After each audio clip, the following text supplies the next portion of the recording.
va permettre à des gens de découvrir. Moi je suis ambassadeur de Metz parce que je suis fier de quelque chose. Et s'il y a bien un truc dont je suis fier, c'est Musique Volante. C'est un festival qui est important parce que on peut y aller sans connaître aucun groupe. C'est vraiment le type d'événement qui pour moi donne du sens à notre métier. Je crois qu'on n'est pas pour rien dans ce qui s'est passé dans cette région en termes de développement des musiques actuelles.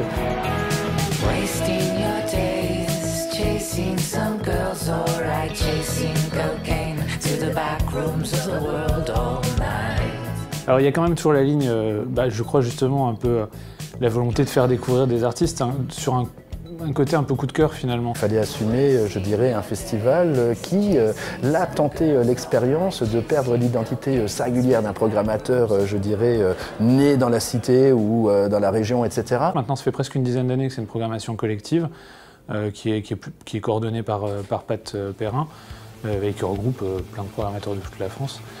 Et du coup ça donne des coups de cœur super multiples et très variés.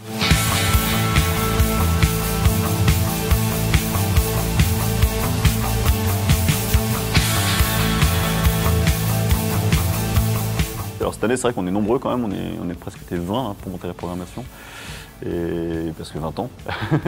C'est un travail d'équilibre à faire, mais c'est vrai que Pat est un petit peu notre maître pour ça derrière, c'est lui un peu le chef d'orchestre. Et particulièrement cette année du coup, parce que c'est vraiment lui qui a fait la grille, qui a réparti en fonction de ce qu'il ressentait, des spécificités de programmation de chacun d'entre nous. Cette année, on a fonctionné un peu différemment. En fait, on a essayé de créer des affinités entre différentes personnes. Donc, sur le caveau, Lofi avait proposé Flavien Berger. Fred a tout de suite rebondi en fait, sur Polygorn. Et à côté, il y avait JF, donc des Instants Chavérés, qui a proposé Pizzaneuse Mafia. Enfin, c'est construit très naturellement, quoi. En tout cas, c'est assez cohérent, quoi. C'est très cohérent cette année. Ouais. On voit bien que le public réagit bien aussi. On l'avait de fort. On l'avait de faux. Ça va? Ouais, tu vois, on se retrouve tout le temps. Ouais, on n'arrête pas. Public super, on jouait au caveau, il y a eu plein de monde qui ont vachement crié. J'étais très content de jouer là et puis j'ai découvert aussi tous les gens qui travaillent autour du festival. C'est un truc qui tient à l'amour de la musique, il y a beaucoup de bénévoles qui sont là, qui sont contents d'être là. Donc en fait ça a créé une vraie énergie de découverte et moi j'ai pris énormément de plaisir à jouer, quoi. C'était terrible, Flavien Berger surtout, c'était ça que je venais voir à la base et c'était vraiment cool. Pachanga Boys, c'était vraiment bien aussi. Et sinon, je suis venu surtout pour les Pachanga Boys. Le duo Pachanga Boy, c'est ça?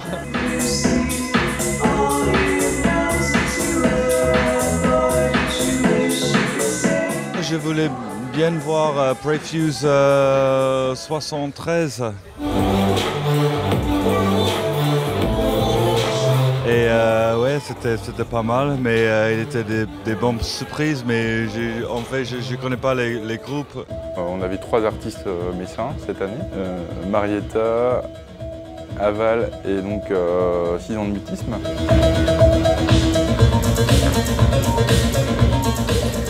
Ouais, 6 ans de mutisme, je sais pas vraiment ce que c'est. C'est un truc expérimental. C'était articulé autour d'un système de logiciel que j'écris moi-même.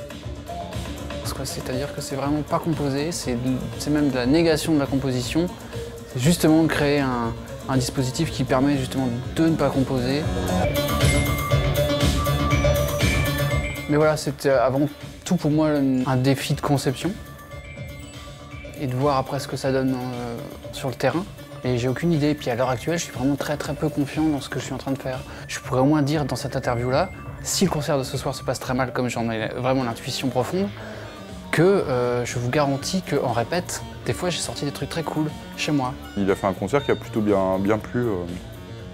Il avait pas l'air très content, mais bon, c'est quelqu'un qui est très perfectionniste.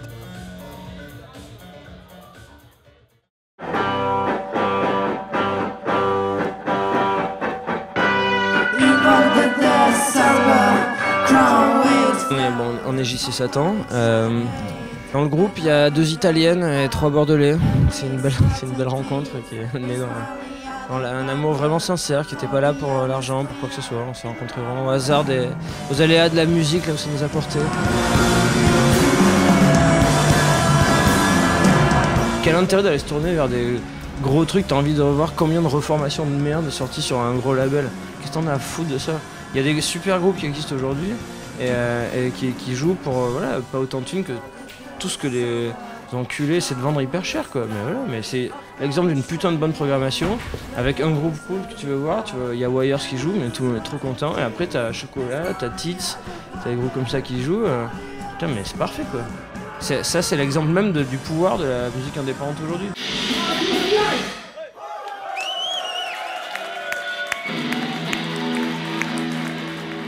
C'est typiquement le genre de programmation qui évite de tomber dans justement l'actualité médiatique, le buzz facile. Mais ça a toujours été reconnu pour son apport, je crois, dans les musiques alternatives, entre guillemets. Et je crois que Musique Volante a vraiment cette ambition de continuer à préserver un cadre intimiste, un festival à taille humaine.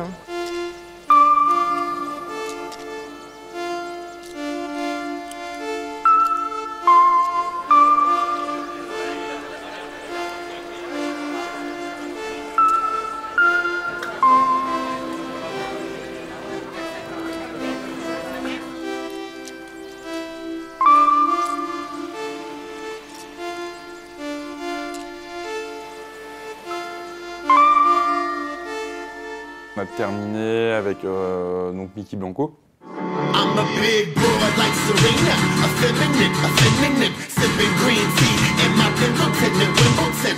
It's hunting season, bro, you niggas is my venison. Why y'all acting like you fucking friends with them? I'm imminent. Et on renoue avec la tradition en fait de Musique Volante d'avoir un petit monstre.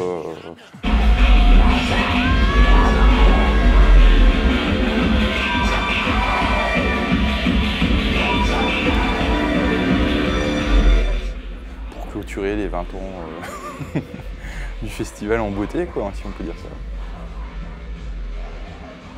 Mais je sais que je suis toujours triste de rater des éditions parce que, en général, je connais pas grand-chose et je repars avec des grosses claques. Sur les 11 ans, il y en a beaucoup, ouais, il y en a beaucoup.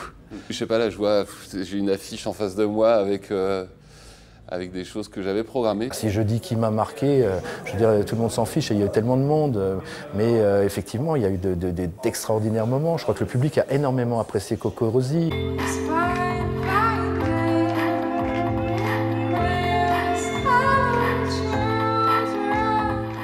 Ouais, il y a Atom T Art, Atom TM, pardon.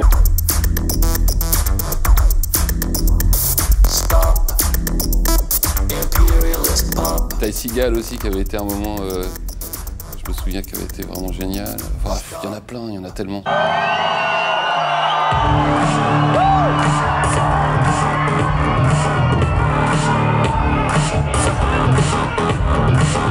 Sinking and laughing at something sunken and I am. If I'm sinking and laughing at something sunken and I am.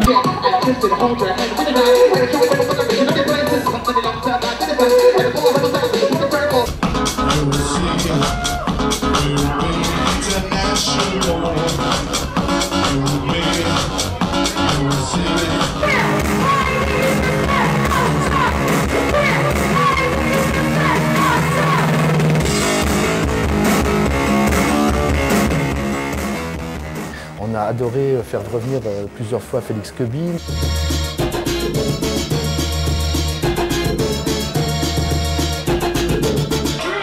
Je me souviens de Tender Forever aussi. Dédélus, j'ai raté Themselves.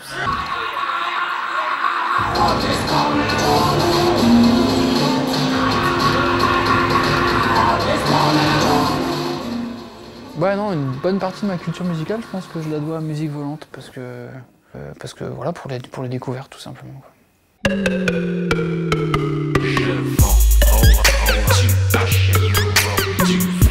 Après, la viabilité économique, évidemment, c'est typiquement de la culture qui coûte plus qu'elle ne rapporte. Mais la culture qui rapporte aujourd'hui, c'est pas forcément la plus intéressante de manière générale. Et le fait de défendre ces esthétiques-là, c'est pour moi clairement du service public et c'est ce ça mérite d'être financé, quoi.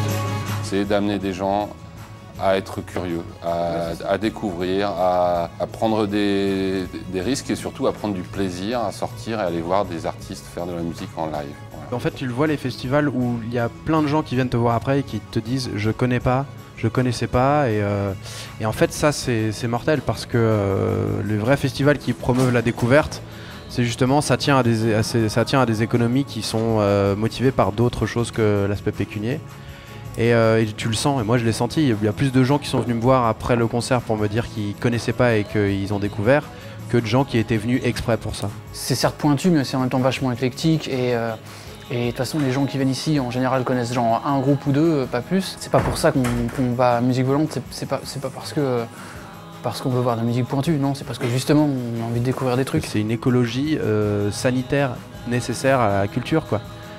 Tu peux pas tabler sur que des publics qui connaissent et qui viennent pour ce qu'ils aiment. Parce qu'en fait, au bout d'un moment, c'est mortifère. C'est de l'industrie. Donc c'est du jardinage, en fait, tu vois, c'est... diversifier ton écosystème pour avoir des coccinelles, quoi. Je ne l'aurais pas mieux dit. Voilà, je suis scié là, bravo. Ouais.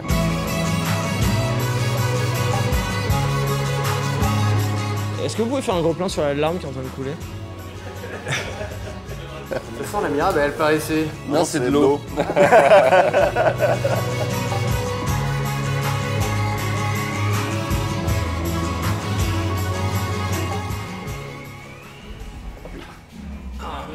C'est pas une larme là. Ah, ça fera plaisir à ma mère, putain.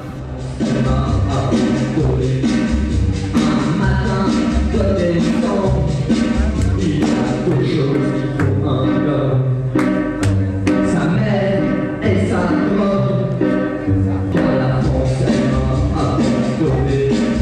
Et la drogue elle m'a jamais lâché. Plus je me kiffer. Ça va être un carnage, hein, cette interview, je pense. Le carnage, c'est ce qu'il y a dans mon nez.